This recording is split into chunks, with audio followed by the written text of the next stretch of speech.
Hi everyone, welcome to my new blog.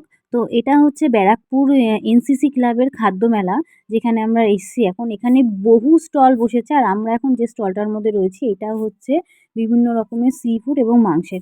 আর ওই যে যে রান্না হচ্ছে দেখছেন, ওটা হচ্ছে অক্টোপাস রান্না হচ্ছে গ্রেভি টাইপের করে। তো এই প্রথমবার আমি অক্টোপাস খাচ্ছি, সত্যি বলছি। আমার অভিজ্ঞতা এক ফোঁটাও নেই, জাস্ট টেস্টের জন্য করছি।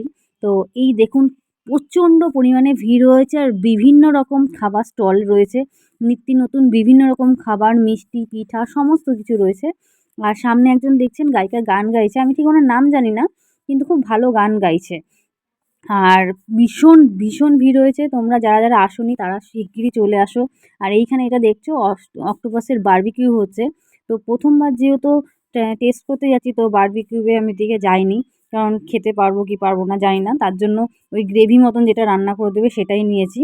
আর অক্টোপাসের এত পরিমাণ দাম! মাত্র ১০০ গ্রামেরও মনে হয় কম দিয়েছে আমাদের। ধরুন ১০০ গ্রামই ধরতে পারো। আমাদের ৳২৫০ করে প্লেট নিয়েছে। লাস্টে প্লেটটাও তোমাদের দেখাবো। তো এই যে আমাদের যে প্লেটটা দেখো, এইটুকুনি মাত্র অক্টোপাস। তার মধ্যে অক্টোপাস দেখাও যাচ্ছে না আমি। শুধু পিঁয়াজ আর শসা-টসা কি দিয়ে রান্না করেছে। তো এইটা হচ্ছে ৳২৫০। তাহলে